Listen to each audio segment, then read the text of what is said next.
It's been 21 months since Britain went to the polls, and 1,269,501 votes decided that we were going to leave the European Union. And it's safe to say that a lot has happened since then. Against a backdrop of stagnant wage growth and crumbling neoliberalism across the global north, Donald Trump won the US presidential election. Jeremy Corbyn robbed Theresa May of her majority, and Jay-Z confirmed that he did actually cheat on Beyonce. All the old orthodoxies are shattered is basically what I'm saying. So, with exactly a year to go until Brexit Day, I'm here in Keighley for Cambridge Analytica.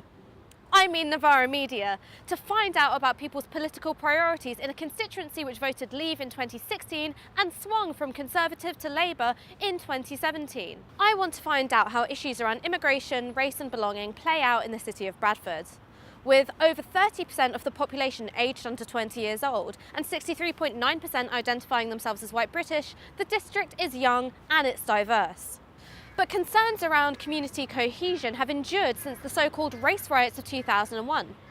3 of the district's neighbourhood make up the national top 10 for areas in which a minority, faith or ethnic group make up the majority of the population. With 1 in 3 people here aged 16 to 64 out of work and funding slashed for community and language centres, I want to know if the progressive economic platform offered by Corbyn's Labour Party is enough to mitigate against the allure of nationalist anti-immigration politics, or whether a mistrust of racial and ethnic others goes deeper than one's immediate economic conditions.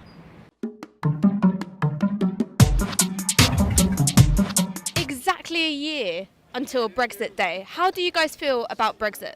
None of us quite understand what they're going on about. Brexit this, Brexit that. I really do not like the idea that we're going into Brexit. I feel that we made a wrong decision. For me, I think we should have more control. I don't see the point having leaders all the way in Brussels. I'm not exactly happy about it. I think it's a very silly decision. Very slow, yeah. It's a bit shit, I would say, yeah. It's not going too well, but I'll be glad when we've got out of the common market. Anxious, there's so much. Every day on the news there's something new, some sort of disagreement. It should have been more rapid and gone quicker than what it is, I don't really feel anything at the moment because nothing's really happened yet. I don't think that it's a very smart idea due to the fact that for years we've been in the EU and we've been involved with them. We've been getting products and things sent over from places like Germany, and that's going to all stop because they're not going to give it to us now. And I think it's just, in reality, I think it's a joke that people actually thought that this was okay. That I don't understand how anybody could think. And there's a lot of people that are like, oh, well, it's getting rid of all these foreign people. Well, no, it's actually not, because they are actually probably married and have got kids and they're allowed to stay. So in reality, and they're all about all these jobs and stuff, but I know people personally and it's not going to change their lives at all, and they've just done it because they think it's better, and it's not. I don't think it is. Personally, I don't think it is. I feel like it's going downhill.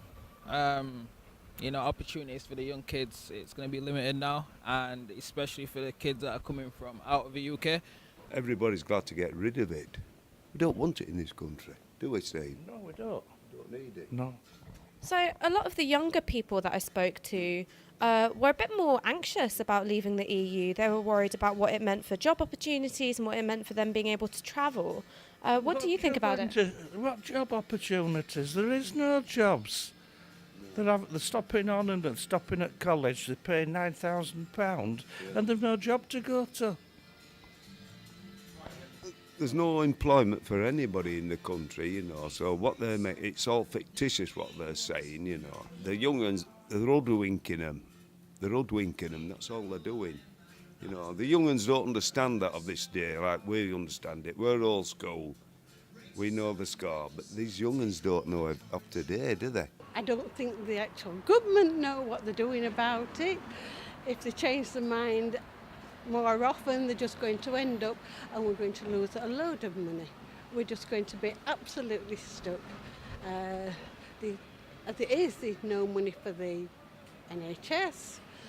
I feel as though we've really been let down. We went in, it was all the promise of what was going to be good for England, and I think they forgot the fact that when you're in a big European market, there's just so much that you rely on. I know the rules are sometimes stupid, but I just think it's going to be a disaster, actually. A recently leaked Brexit impact assessment said that Yorkshire and Humber, in a no-deal Brexit, which would mean leaving the customs union, would see a 7% dip in growth. So does that worry you, or do you think it might be scaremongering? Personally, it's scaremongering. Nobody knows what's going to happen. Reason I voted to leave, I have faith in our local businesses, I have faith in our country. We've got so much diverse and so much people with the skills. I think we can manage it personally.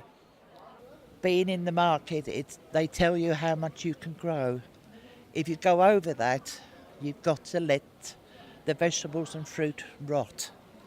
And when you think there's people going without, even in this country, that is bad.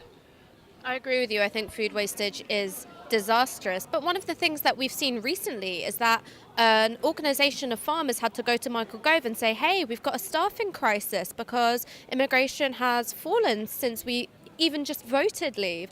How do you think that certain labour shortages, whether it's in agriculture or maybe the NHS, are going to be met once we leave the EU? Going back to the farms and that, the women, before we had all these foreigners working on the land, the women of the towns used to do it. They could still do it. I worked on the farms with my mum and her friends. I mean, I'm not discrimination about anybody, but making all these different rules anyway. So as the different rules, it was kind of being ruled from somewhere else. But when you're saying different things coming in, are you talking about immigration or are you talking about... Everything. I mean, I'm not discriminating anybody, but I mean, it was just everything. It was one thing on top of another. It was like rules for this and rules for that. As if, it was like putting us at the back as if we've no say in it. So we were feeling the worst for it. I feel that it's an open door to the European Union, uncontrolled, which allows criminals to enter this country from Eastern Europe and to rife the country through with crime that is now being unreported. Grooming in our country is not being reported fairly. Paedophilia has not been reported fairly. And this is down to the influx of criminals from Eastern Europe coming over and moving in with their criminal minds and their mindset. They are using England as a sweet shop to carry out their activities. So how high do you think EU migration is at the moment? I'd say it's very high at the moment. It's a lot higher than the figures that they suggested. I can't give you a definite figure, but I'd say to you, if you put down the figure that they mentioned about migration, they can give you recorded migration, the people that are settled here for jobs, double that, and you've more than likely got another double that are not even recorded and are not even on the system. So it's currently 90,000, which is a record low.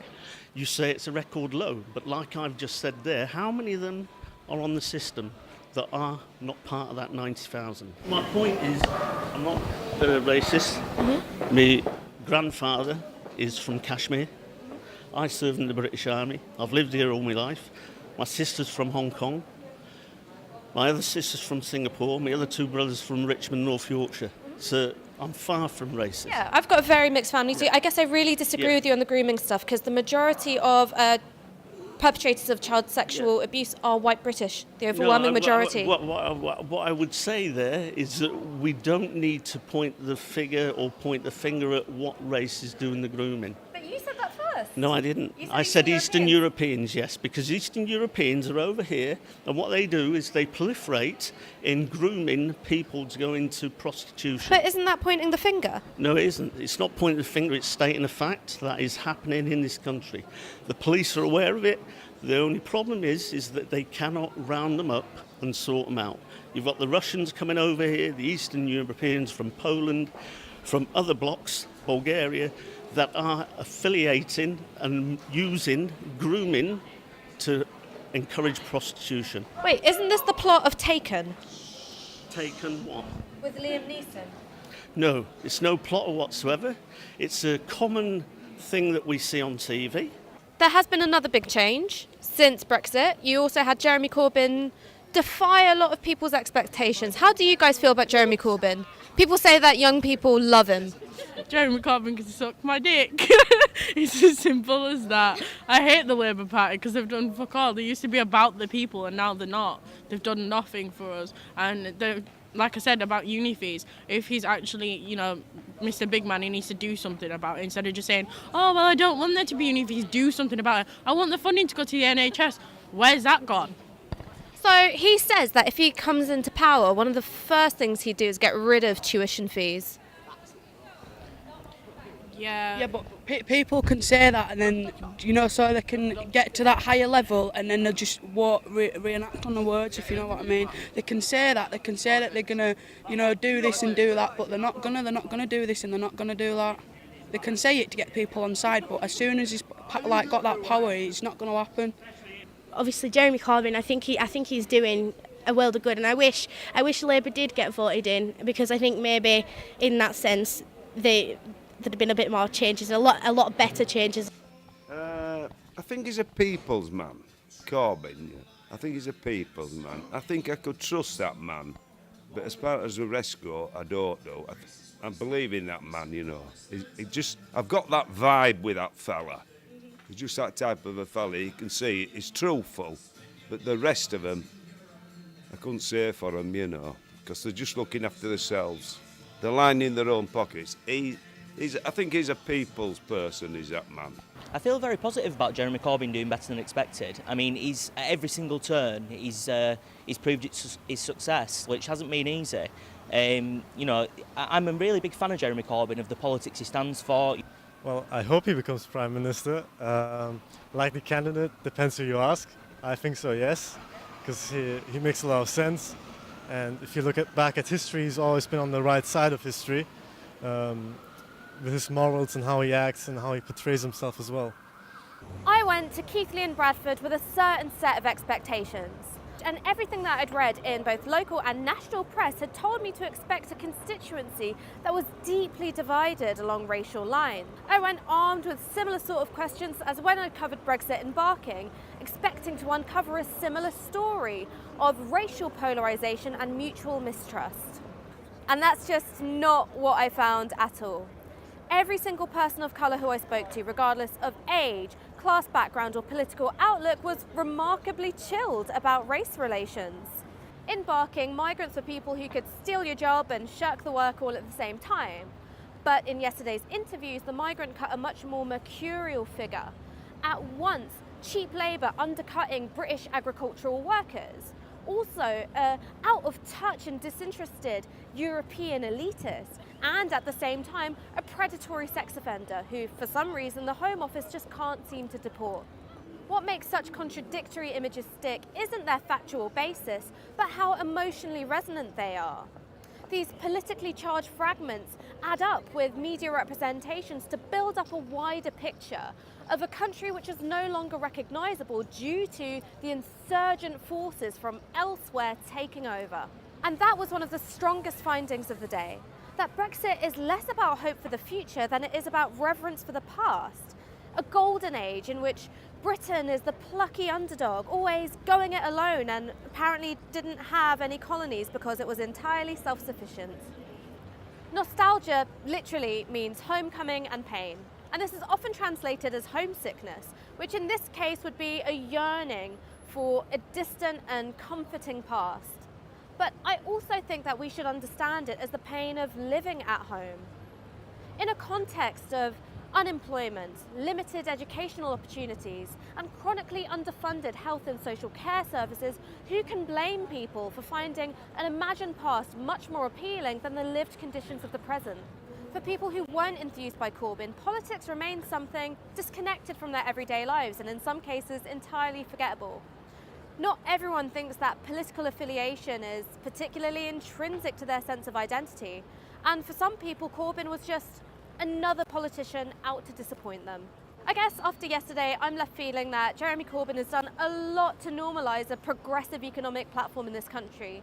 However, that hasn't yet done quite enough to displace the appeal of nationalism, nostalgia, or even straight up nihilism. How you go about achieving that political culture shift, I don't know, but maybe you do. So share, comment, let me know on Twitter. I want to know what you think.